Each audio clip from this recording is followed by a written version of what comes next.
Hey, my name is Nick. I'm one of the junior instructors here at KAATARO Jiu-Jitsu. I'm Paul. I'm a new white belt, training for about a year. And today we want to actually cover something that we've generally not done a lot of videos on. I came from a competition school background, so I trained at a different place for about a year. Noticed a lot of drastic differences from when I found Professor Ryan on YouTube between what competition schools will do in terms of what they call self-defense and what we actually do here at KAATARO Jiu-Jitsu. But today primarily we're going to cover stacking on the neck when you have somebody in your guard, as well as hanging on to your opponent when they attempt to stand to pass your guard. Yeah, buddy, stay there. Yeah, mate, yes! Just breathe now, mate. He dropped in from guard, you're not allowed to. It's disqualification. Obviously, IBJJF and other competition rule sets don't allow for slamming. So generally speaking, competitors will hold on to their opponents when they have them in their guard and allow themselves to get picked up when they're in attack positions from the guard, such as say a triangle, or say they're trying to get to an armbar position. Many of the defenses to those taught at other schools are going to be stacking your opponent.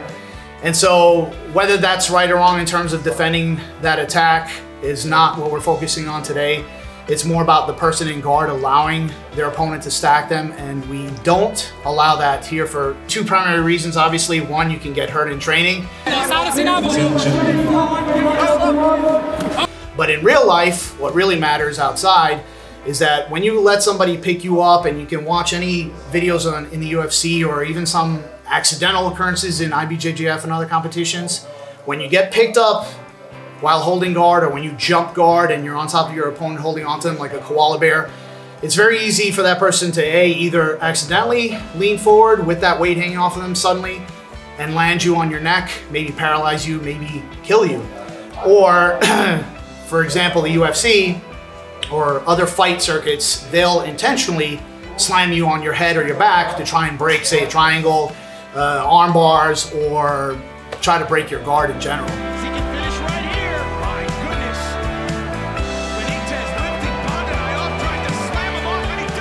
And so we'll showcase that now really quickly in terms of what happens in a guard pull scenario. We teach our students to immediately let go of that situation if they feel like they're being lifted up off the ground. Yes, you're losing a position there.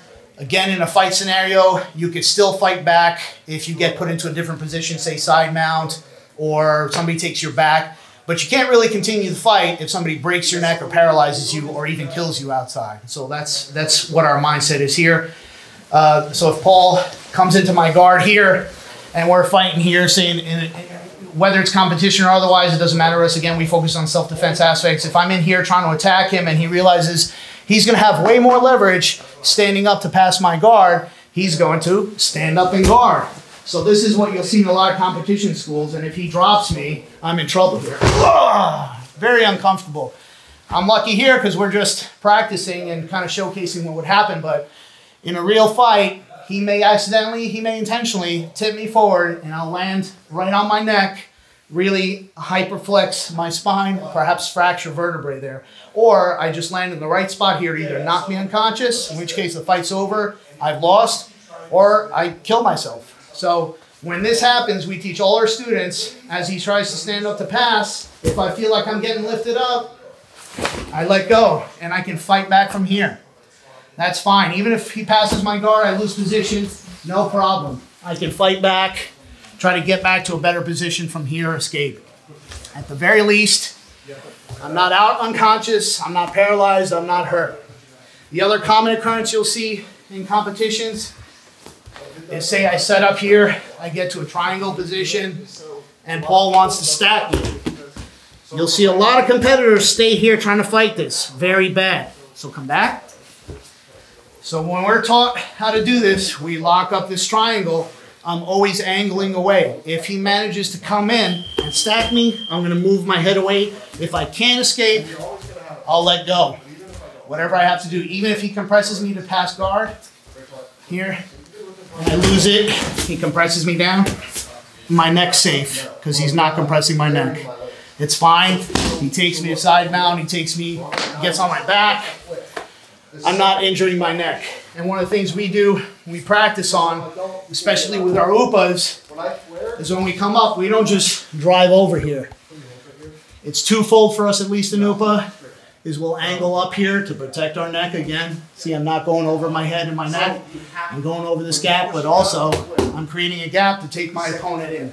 Similar premise when we try to do our upas. Again, I want to protect my neck, but I also want to create that gap to take my opponent into. So I'll try to take him on this side so the camera has a good view. I'm always angling and looking above me at the 12 o'clock.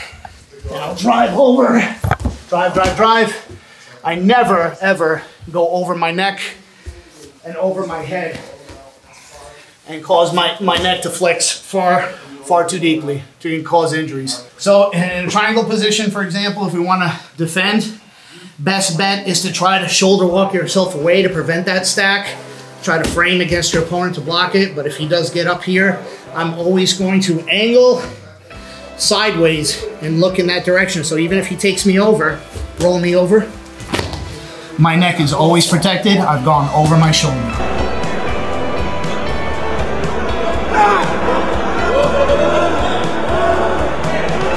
Now, in that similar vein, if I manage to get Paul into a position here, I triangle him, he pulls free here.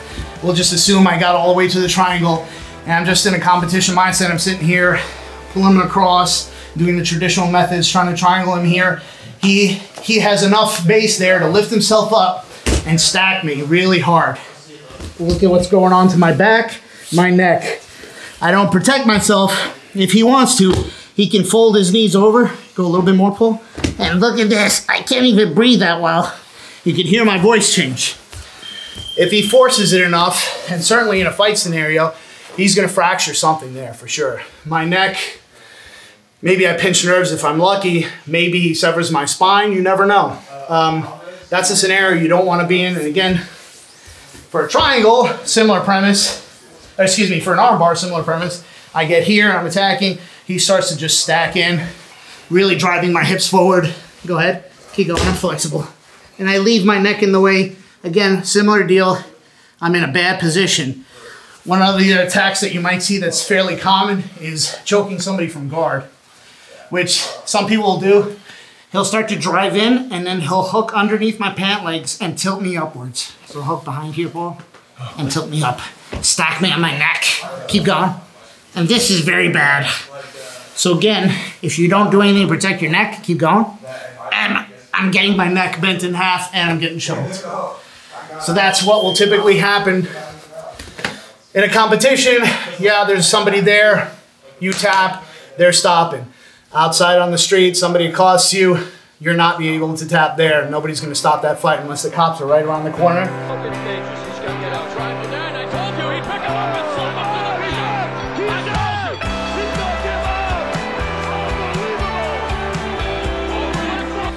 Chances are that's not gonna happen. So you don't wanna be put into a compromising position when it comes to your neck and your head. Never jump guard in a real fight. Never allow somebody to pick you up. If you're in guard, if you get into that scenario, obviously we don't like ending up on the ground if we can help it. One of the primary focuses is learning jiu-jitsu is preventing you from getting into that fight, but you know how to get out of it if you do get in there. Again, if you're on your back, it's at a bit of a disadvantage. You don't want to necessarily be there. You want to try to get up. If there's multiple attackers or if you need to, you get away. So you don't want to be on your back, but worst case scenario that happens, don't let somebody stack you on your neck or your head.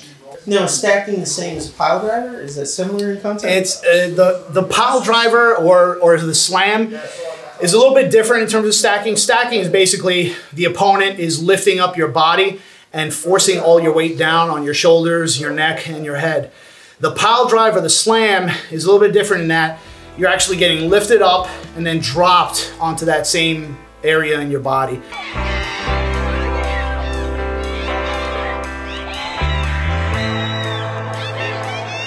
There's probably quite a bit more force obviously involved in being slammed versus just being stacked, but the outcomes can be the same You might not get knocked out instantly, but you can still fracture your neck, injure your head as well. If you get bent into that position, and you figure it, if your head's here, this is not a good place for your neck, and it can only extend so far. When you put enough weight back there and it starts to give, you're gonna injure muscles, you're gonna injure your spine, you're gonna injure your vertebrae. So you never wanna be put into that position. So a common thing that you'll see in a lot of competitions, I may be off, I know it's illegal for white belts to pull guard or jump guard, as it were, jump guard specifically.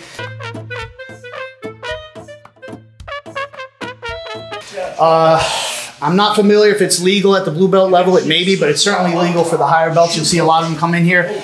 They don't work a lot of the stand-up games, so they don't play with that. So when Paul comes in, I'm actually gonna, and we do this actually in warm-ups, where we'll jump up and do assisted sit-ups. In this scenario, if I'm in a fight, Paul wants to get rid of me. He doesn't want me sitting here, putting all this weight on him, trying to choke him. So he's gonna slam me. Very unpleasant, even with crash pads. That's what happens when you let somebody lift you up in guard. So hopefully this provides a little bit of insight into how we focus on self-defense. Gives a little bit of insight into how competition schools, or sports schools as they're called, BJJ, focus on the self-defense aspects. They're tailored for winning competitions, winning medals, scoring points. We're focused on winning a fight, staying alive.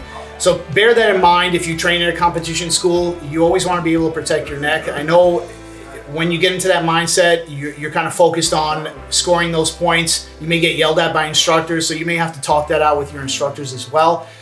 But you do want to protect yourself at all times. And if we're going to say we're doing Jiu-Jitsu, especially Brazilian or Gracie Jiu-Jitsu, we really need to be aware of what can and what cannot injure you and how you can protect yourself at all times, regardless of what situation you're in, whether it's competition or you're in an actual fight on the street.